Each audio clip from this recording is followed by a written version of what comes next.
Welcome back to Sovereign Alchemy. I'm Cindy Carter, and this is episode 8.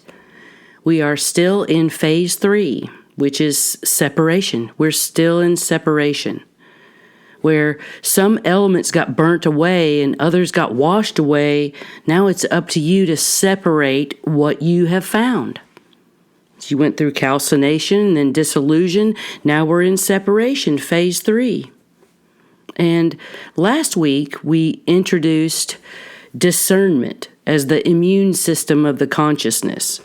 So to keep your consciousness healthy was to look at it like an immune system. And we talked about what separation looks like when it's applied to the world around you. All that information, all that noise, all the beliefs that were handed to you by people who were certain that they knew what was best for you. You know, we used the blade to sort through all the things around us. Well, today is a little different. Today, we turn the blade inward. It can be a kind blade. Don't be afraid of it. It's just a precise blade. Because discernment doesn't just apply to what's outside of you. It applies to the stories that are running inside of you. The narratives that you've carried for so long you forgot they were even narratives. The destinations that you were handed before you were even old enough to choose your own directions. And the empty space you might find when you finally get to this so-called destination or end game or goal. So let's talk about what a story actually is, according to spiritual alchemy. A story, you could say it was a lie, but it's not really a lie. Not exactly. It's a meaning that got attached to an experience or an expectation or an inherited belief. And then it got repeated so many times it started to feel like the truth to you. You heard this belief. You told the story, you heard the story, you lived the story. Just like in reality, it's like just the way things are. And here's the thing about stories that run us. They are incredibly organized and efficient. They build upon each other. Once a story's been installed in your psyche, your subconscious, or your conscious mind, once a meaning is attached to something, well, the brain stops questioning it. It's now the truth for you. And that creeps up on us. It becomes a shortcut. It becomes a default of the brain.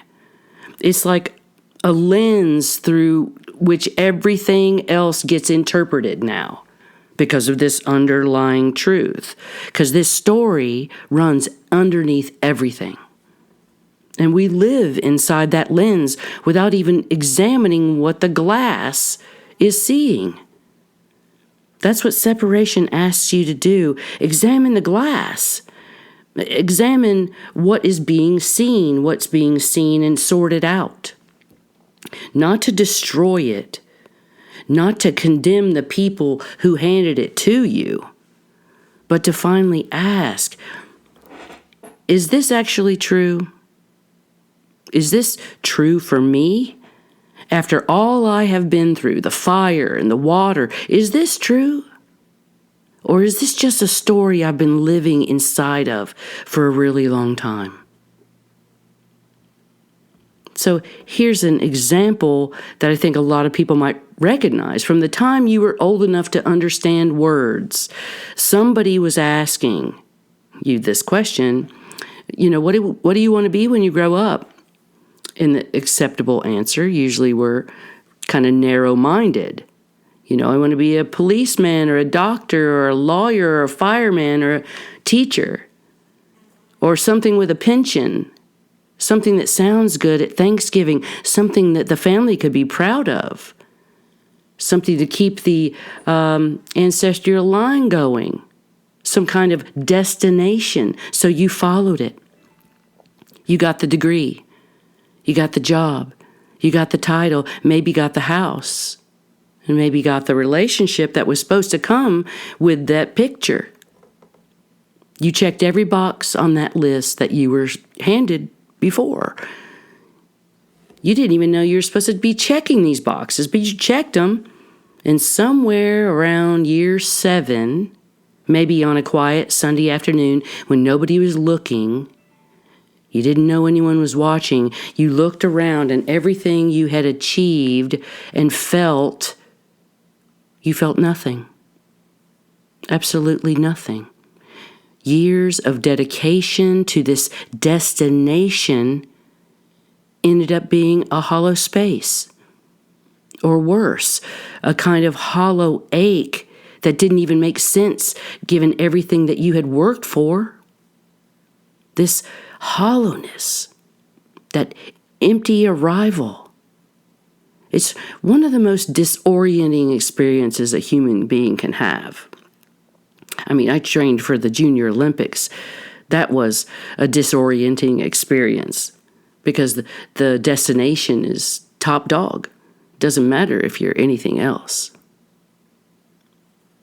So this disorientation becomes your story until you realize it's an empty story. The promises didn't get you there. If you achieved the destination, you would have felt complete. You would have been whole. You would have been on high. And then you got there, and you didn't. And it didn't. And it didn't feel like you thought it would. That's the moment separation becomes possible. Because the story has finally failed to deliver what it promised. And in that gap, in that empty space between what was promised in your mind and what it actually felt like, is that empty space. And in there lives the opportunity of discernment. And this is where you ask the question, whose story was this? Did I ever actually choose this, or was this chosen for me? Maybe it was chosen before I was even old enough to know what I actually wanted. Maybe it was chosen for me and I just blindly went along. Sometimes with that question, whose story was this? Who gave me this story? Well, sometimes will come grief. Grief for that empty feeling, grief for the choices that you made, grief for believing a story that might not have been your truth, but this is grief. And what that is separation. And separation and alchemy does what separation and alchemy is supposed to do. Grief will allow you the discernment. You're okay, and you'll be okay even in this new revelation. Because discernment allows a real sharp attention, a new awareness. So let's look at this a little deeper, because it's not just the external destination that runs in the background, it's the internal destinations too, the stories that say, I'm not the kind of person who blah, blah, blah, who succeeds or who is loved fully or who gets to have what they want, who deserves rest even, who's allowed to take up space. These stories are much more quiet than the external stories. They don't get announced at Thanksgiving dinner. They aren't put in the Christmas newsletter. These internal stories that run you they're underneath there somewhere. Like in the way that you shrink when you enter certain rooms, or in the way you apologize before you've done anything wrong, or in the way you work twice as hard as everyone around you and you still feel not good enough, not seen. These are stories, internal stories that were installed early on in your interface. They were reinforced often by your family, your friends, mass media, society, education, just running automatically as a program in your mind. It even made a new pathway in your brain, a deep chasm that's very hard to get out of unless you have this blade of discernment. and separation. Because it asks you to look at these stories directly, not with judgment and not with shame, just with the honest question, is this actually true about me? Or is this a story I inherited and never thought to question? So I want to give you a couple of examples of that because these are sometimes not often felt, but you see them in your reality. So you might want to have a discernment about what's going on in the stories inside you. Like the unworthiness story. So your thought might be, I have to earn my place in every room I go in. You might over-explain yourself. You might work twice as hard. You might be apologizing before anything goes wrong, just doing too much to be liked. The story underneath all of that is saying, you're here on borrowed time and they'll figure it out eventually. Not true. The safety story, the thought might be, staying small keeps me safe. Not speaking up when you know something's off, or shrinking in a room when you've got something real to offer it. Dimming yourself so others feel comfortable. That story was learned, that being visible was dangerous to you. Not true. Or the love and acceptance story, the thought might be, I have to be useful to be loved. Helping before being asked, never asking for help yourself. I've done that before. Measuring your worth by what you produce for other people. The story underneath all that is, if I stop being useful, I stop being wanted. Not true. So let's look at what happens on a cellular level inside the body when you're living inside one of these stories that's not actually yours. Because what happens is the body pays the price. Chronic stress and the responses of your body, they'll be alive and well around stories that create an idea of an ongoing threat. Chronic stress. And when you live inside a narrative that says you're not enough, or your nervous system registers a low-grade threat every single day about something, when you live in a world where you wish it was all different and you're not looking at the truth fully displayed now, it's a story. And the body may not be dramatic, but the slow degradation is there, slowly harming all the clean, healthy organs and tissues. It's just a quiet background noise of not quite being safe, not quite being enough, not quite enough of anything. And that little stack of stories, sustained over years' time, has physical consequences. You've got elevated cortisol and your immune system is slowly degrading. The chronic muscle tension and tightness, disrupted sleep, cellular aging. You see, the story is not just in your mind, it is in your body. It's in your cells, it's in your biology. And when you begin to question it, when separation brings its clarity to the story that's been running without any examination at all, the body is going to respond. Sometimes with relief, sometimes the relief is so physical it'll surprise you. It'll be a loosening or a deeper breath, a relaxation in places you didn't even know were so tense until it leaves you.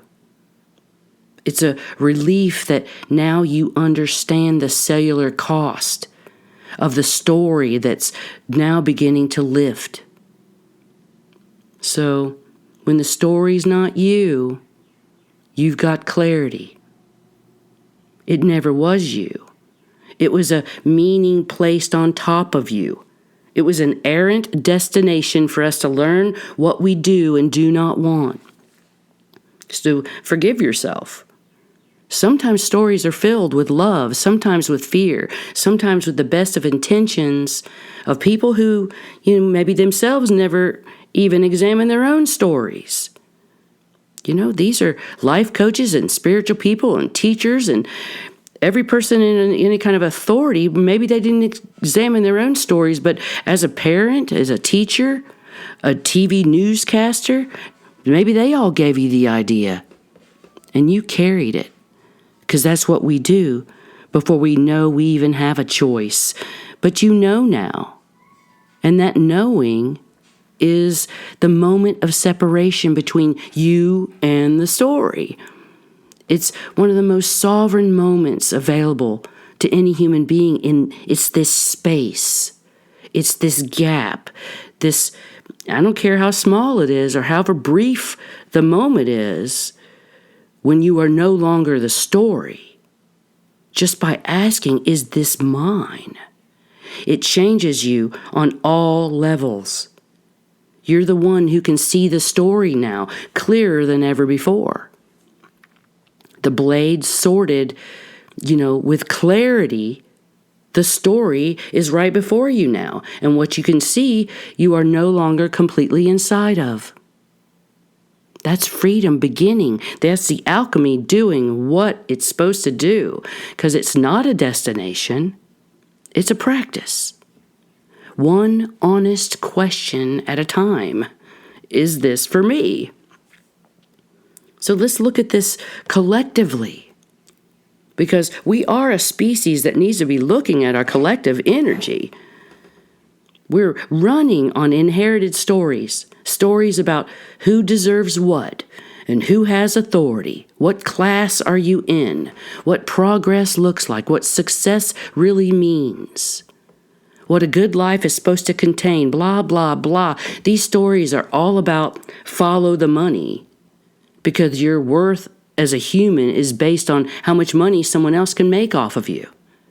And the stories set you up to believe them as your destination. And they've been running unexamined, not looked at. No one has questioned them for generations. So our collective is getting ready to have its own empty destination moment.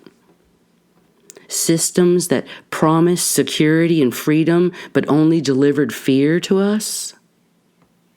Empty destination. Institutions that promised all kinds of truths and delivered scripted bullshit to us. Empty destination.